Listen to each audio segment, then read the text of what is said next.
जब कभी भी आप उर्दू पेडागोजी के सवालात को हल करते हैं तो सबसे बड़ी मुश्किल ये आती है कि उर्दू पेडागोजी के मुश्किल अल्फाज आप नहीं समझ पाते, जिसकी वजह से आप सवालात के जवाब गलत दे देते हैं।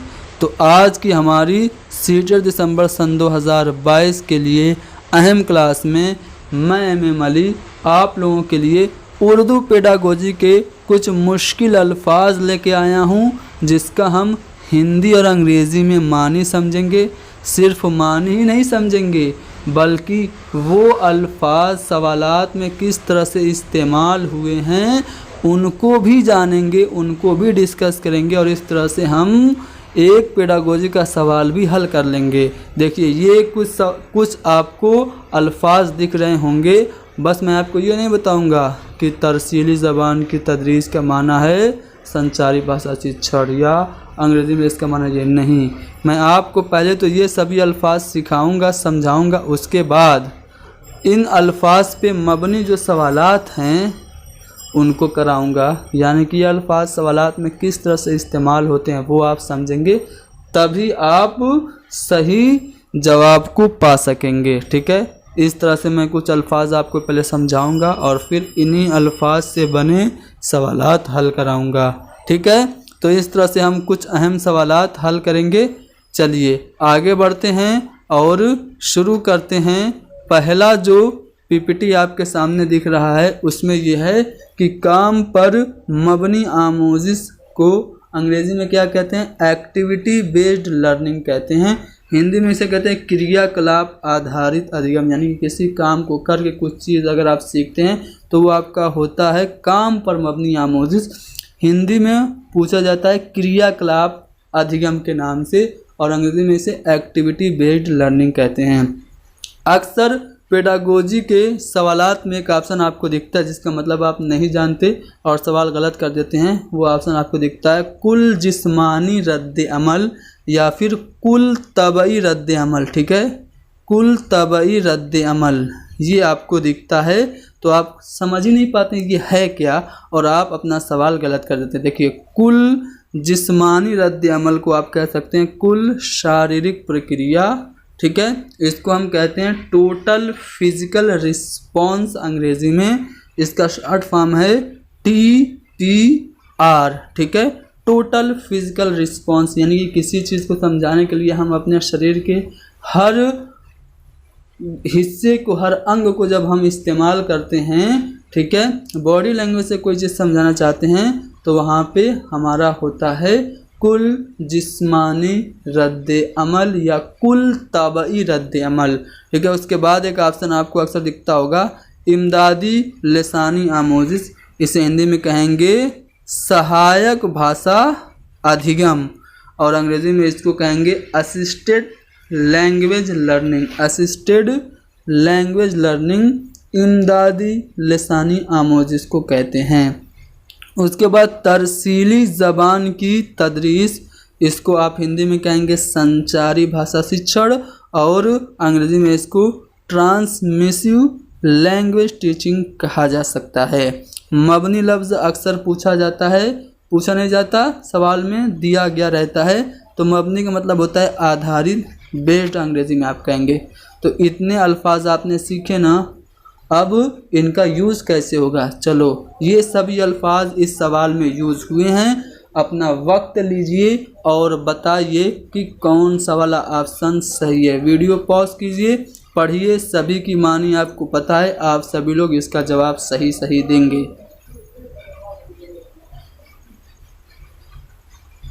तो आप सभी ने जवाब दे दिया होगा। ज़बान और जिस्मानी हरकत में तालमेल पर मबनी तरीक़ाकार टैस कहलाता है। यानी कि जब आप किसी चीज़ को समझा रहे हैं और साथ में हाथ पैर हिलाते हुए जो जिस्म के आज़ा हैं उनमें हरकत दे रहे हैं, यानी कि आप ज़बान और जिस्मानी हरकत में तालमेल बैठा रहे हैं, तो इसको आप क्या कहेंगे? काम पर मबनी ज़बान की आमोजिश कहेंगे?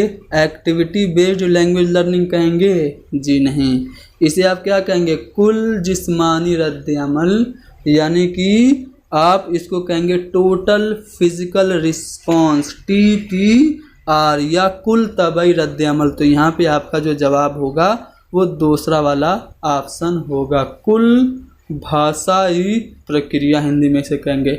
बाकी ऑप्शन है इमदादी लसानी आमोजिश। अभी मैंने बताया इमदादी लसानी आमोजिश का मतलब है कि भाषा सहायक भाषा अधिगम और तरसीली ज़बान की तदरीस का मतलब है संचारी भाषा शिक्षण, यानी कि ट्रांसमिटिव लैंग्वेज टीचिंग। और यहाँ पे मबनी लफ्ज़ था तो इसका भी मैंने आपको मतलब बता दिया।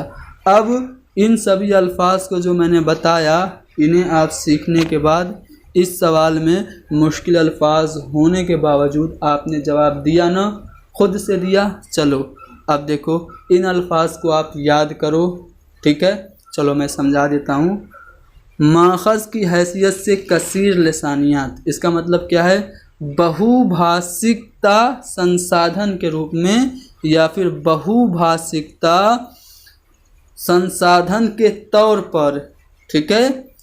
या फिर इसको अंग्रेजी में कहेंगे मल्टीलिंगुअलिज्म एज ए रिसोर्स, यानी कि जो बहुभाषिकता है, एक से ज़्यादा ज़बान क्लासरूम में इस्तेमाल करना जो है, ये इसको हम क्या कहते हैं? इसको हम संसाधन के तौर पर इस्तेमाल कर सकते हैं, ये इसका मतलब हुआ।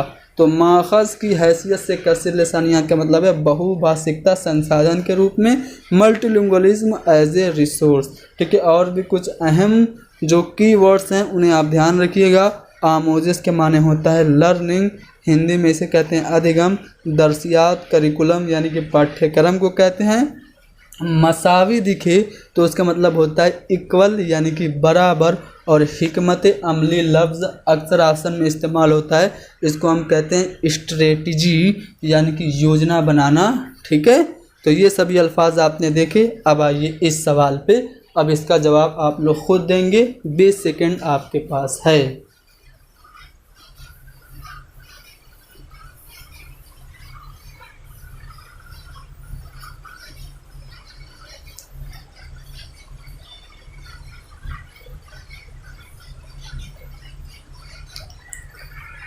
कहा जा रहा है कि माखज़ की हैसियत से कसीर लसानियात का मतलब क्या है, यानी कि मल्टीलिंगुअलिज्म एज ए रिसोर्स का मतलब क्या है? बहुभाषिकता बतौर संसाधन इनमें से क्या कहलाता है? पहला ऑप्शन है कई ज़बानों की आमोजिश, यानी कि एक साथ एक से ज़्यादा भाषाओं का अधिगम, मैनी लैंग्वेजेस लर्निंग। या फिर दूसरा ऑप्शन है बच्चे की ज़बान में हर लफ्ज़ का मसावी, मसावी के माने मैंने बताया था ना, बराबर, यानी कि उसी के जैसा लफ्ज़ फराहम करना। क्या ये माखज़ की हैसियत से कसीर लसानियात है? या फिर दर्सियात से परे ज़बान की तदरीस, या फिर आमोज़गार की ज़बान का बतौर हिकमत अमली इस्तेमाल। तो मैंने हिकमत अमली आपको समझाया था। तो यहाँ पे आपने देखा कि हिकमत अमली का मतलब होता है योजना या फिर स्ट्रेटजी, ठीक है। यानी कि जब आप लर्नर्स की लैंग्वेज को स्ट्रेटजी के तौर पर इस्तेमाल करते हैं, सभी बच्चों की ज़बान को जब आप क्लासरूम में यूज़ करते हैं, तो वो होता है माखज़ की हैसियत से कसीर लसानियात। चौथा वाला ऑप्शन सही है। आ रहा है ना समझ में? चलो यहाँ पे कुछ अल्फाज देखो। आमोज़गारों का अंदाज़ा कद्र, इसको कहेंगे इवेलुएशन ऑफ लर्नर, यानी कि आमोज़गार का मतलब होता है लर्नर और अंदाज़ा कद्र का मतलब इवेलुएशन होता है, जिसे हिंदी में कहते हैं मूल्यांकन, और शिक्षार्थी कहते हैं किसको? लर्नर को या आमोज़गार को। उसके बाद एक ऑप्शन है, यहाँ पे एक लफ्ज़ है रिवायती हफ्तावार जांच, जिसे आप कहेंगे परंपरागत साप्ताहिक परीक्षण, अंग्रेजी में इसे ट्रेडिशनल वीकली टेस्ट कहा जाता है। मियाद लफ्ज़ कभी कभार सवाल में यूज होता है, तो टर्म या फिर शर्त होता है, टर्म एंड कंडीशन होती है ना, उसी को मियाद कहते हैं। तनव्वु लफ्ज़ काफ़ी इस्तेमाल होता है, ठीक है। लसानी तनव्वु, तो लसानी तनव्वु का मतलब होता है एक से ज़्यादा ज़बान, यानी कि ज़बान में विभिन्नताएं, वेरिएशन, ठीक है। तो तनव्वु का मतलब होता है विभिन्नता, वेरिएशन, एक से ज़्यादा होना। मश्क का मतलब सभी लोग जानते हैं, प्रैक्टिस करना या फिर अभ्यास करना। तो ये सभी अल्फाज देखे। अब इस सवाल का जवाब दीजिए। चलिए मैं वक्त नहीं देते हुए सीधे सवाल पे आता हूँ। सवाल समझाते हुए आप लोग जवाब दे देंगे। प्राइमरी सतह पर आमोजगारों का अंदाज़ा कद्र करते हुए, यानी कि अंदाज़ा कद्र क्या बताया मैंने, मूल्यांकन करते हुए ज़बान के उस्ताद को सबसे ज़्यादा किस पे तवज्जो देनी चाहिए? रिवायती हफ्तावारी जांच पर, यानी कि जो ट्रेडिशनल वीकली टेस्ट था, जो परंपरागत साप्ताहिक परीक्षण था उस पे, और रिपोर्ट कार्ड में उसके इंदराज करने पे, उसके डायल करने पे, या फिर पास या फेल करार देने में मदद करने वाली मियाद के आखिर में, टर्म के आखिर में, शर्त के आखिर में होने वाले इम्तिहान पर, या फिर आमोजगार की कारकर्दगी के बारे में, उसकी परफॉर्मेंस के बारे में मालूमात यकजा करके मुख्तलिफ तरीक़ों का इस्तेमाल पर और उसे तलबा के वालिदैन के साथ साझा करने पर, या फिर तनव्वु और ज़बान यानी कि वेरिएशन और लैंग्वेज की मस्क यानी कि लैंग्वेज की प्रैक्टिस में इजाफा के लिए क्लास वर्क और होमवर्क के बाद असाइनमेंट देने पर। देखिए असाइनमेंट कभी कभी मफूज़ा भी असाइनमेंट के तौर पर लफ्ज़ इस्तेमाल होता है, तो वो भी आप याद रखिएगा। तो यहाँ पे जो सही जवाब होगा, आप सभी लोगों ने आंसर किया होगा, तीसरा वाला ऑप्शन सही है। चलो यहाँ पे कुछ और अल्फाज देखो। दरसी किताब दिखे तो उसे अंग्रेज़ी में टेक्स्ट बुक और हिंदी में पाठ्य पुस्तक कहेंगे। तनकीदी सोच का मतलब होता है क्रिटिकल थिंकिंग, ठीक है, क्रिटिकल थिंकिंग, आलोचनात्मक चिंतन। और रवा तरसील का मतलब होता है लाइव डिलीवरी, यानी कि आप मौजूद हैं और आप डायलॉग की डिलीवरी कर रहे हैं तो वो आपकी रवा तरसील कहलाएगी, यानी कि जारी अभिव्यक्ति। यानी कि तरसील का मतलब डिलीवरी या अभिव्यक्ति होता है। तरसील लफ्ज़ काफ़ी पूछा जाता है, याद रखिएगा। अनासिर या उनसुर लफ्ज़ दिखता है तो उनसुर का मतलब होता है एलिमेंट यानी कि तत्व, ठीक है ना। माहौल लफ्ज़ आपको दिखता है पेडागोजी के सवाल में, तो उसका मतलब होता है अंग्रेज़ी में एटमॉस्फियर और हिंदी में उसे वातावरण कहते हैं। अब ये सभी सवालात आपने देखे। अब ये सभी अल्फाज आपने देखे। अब इन सभी अल्फाज पे बेस्ड ये सवाल देखिए और इसका जवाब दीजिए कि उर्दू की दरसी किताबों में मुअम्मे और पहेलियों का इस्तेमाल किया जाता है, पज़ल्स का यूज़ किया जाता है, ठीक है। छोटे बच्चों की किताबों में आपने देखा होगा कि पज़ल्स होती हैं, कहानियाँ मुअम्मे होते हैं, ठीक है, पहेलियाँ होती हैं। तो क्यों इस्तेमाल किया जाता है? तलबा में तनकीदी सोच यानी कि क्रिटिकल थिंकिंग, आलोचनात्मक चिंतन की एबिलिटी को फ़रोग देने के लिए, विकास करने के लिए, बढ़ाने के लिए, डेवलप करने के लिए, या फिर रवा तरसील की सलाहियत को यानी कि लाइव डिलीवरी की जो एबिलिटी है, सामने से प्रत्यक्ष रूप से बच्चा विचारों को अभिव्यक्त कर पाए, इसको फ़रोग देने के लिए पहेलियाँ इस्तेमाल की जाती हैं छोटे बच्चों की दरसी किताब में, या फिर दरसी किताबों को दिलचस्प अनासिर के साथ समझने में मदद की जा सके, यानी कि उसमें कुछ इंटरेस्टिंग एलिमेंट्स हों, या फिर क्लासरूम के माहौल को दोस्ताना और दिलचस्प बनाया जा सके। तो देखिए पहेलियाँ और मुअम्मे इसीलिए होती हैं ताकि बच्चे क्रिटिकल थिंकिंग करें, उसका जवाब सोचे मन में। तो यहाँ पे आपने तनकीदी सोच अगर नहीं समझा था तो मैंने क्रिटिकल थिंकिंग या आलोचनात्मक चिंतन बताया, आप जवाब पा गए, ठीक है ना।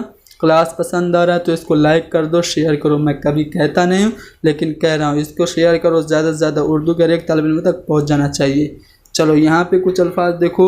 शमूलियती तालीम, इसको अंग्रेज़ी में कहेंगे इंक्लूसिव एजुकेशन, और हिंदी में यह है समावेशी शिक्षा, यानी कि ऐसा शिक्षा व्यवस्था जिसमें सभी किस्म के बच्चे एक साथ एक ही तरीके से एक ही सिलेबस को पढ़ें, किसी में भी भेदभाव ना हो, चाहे वो फिज़िकल हैंडीकेप बच्चा हो, नॉर्मल हो, स्पेशल चाइल्ड हो, कैसा भी बच्चा हो, एक साथ एक ही क्लासरूम में एक ही चीज़ को, ठीक है, एक ही वक्त पर वैसे ही पढ़े जैसे बाकी पढ़ रहे हैं, तो वो होता है शमूलियती तालीम, ठीक है। उसके बाद मुख्तलिफ आमोजिश अंदाज, ये आपको याद रखना है, इसको हिंदी में कहेंगे सीखने के विभिन्न तरीके, वेरियस लर्निंग वेज, ठीक है। खुसूसी तरबियत को आप विशेष प्रशिक्षण हिंदी में कह सकते हैं, स्पेशल ट्रेनिंग, ठीक है। तो ये तीन अल्फाज आपने देखा।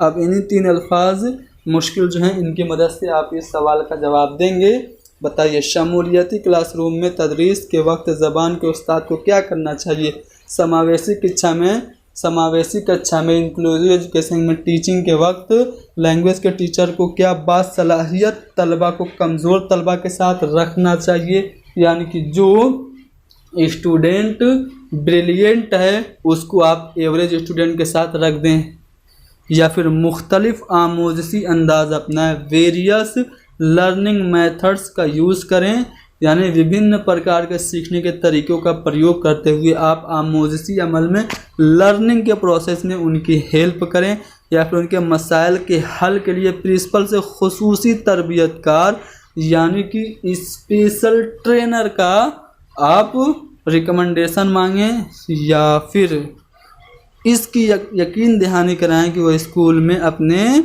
6 घंटे खामोशी से मुकम्मल करते हैं। तो शमूलियती क्लासरूम, इंक्लूसिव एजुकेशन, समावेशी शिक्षा में तदरीस के वक्त उस्ताद को चाहिए कि वो मुख्तलिफ आमोज़ी अंदाज अपनाए, यानी कि शमूलियती क्लासरूम में हर किस्म के बच्चे होते हैं, ठीक है, अलग अलग IQ लेवल के, कुछ नॉर्मल, कुछ एबनॉर्मल, कुछ स्पेशल, कुछ फिजिकली हैंडीकैप, तो सभी बच्चों की पसंद आने वाले मुख्तलिफ आमोज़ी अंदाज को अपनाए और आमोज़ी अमल में बच्चों की मदद करे। तो ये टीचर को करना चाहिए इंक्लूसिव एजुकेशन में, यानी कि दूसरा वाला ऑप्शन हमारा सही जवाब है, ठीक है ना।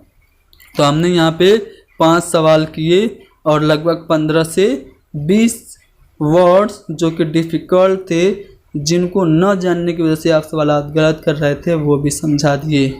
तो कैसी लगी क्लास?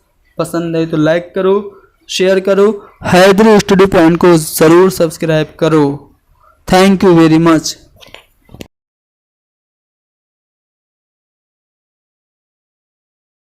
उर्दू पेडागोजी का नोट्स और गुज़िश्ता साल के क्वेश्चन पेपर, जिसमें CBT मोड वाले भी क्वेश्चन पेपर शामिल हैं, हासिल करें तो आप हमें व्हाट्सअप कर सकते हैं। व्हाट्सअप नंबर आपको दिया गया है, इस पर जब आप व्हाट्सअप करेंगे तो आपको एक सैंपल भेजा जाएगा जिसमें कुछ डिटेल्स होंगी, जिन्हें फॉलो करके और मामूली सी रकम बतौर हदिया हमें पेश करके मुकम्मल नोट्स और गुज़िश्ता साल के क्वेश्चन पेपर आंसर की के साथ हासिल कर सकते हैं। शुक्रिया।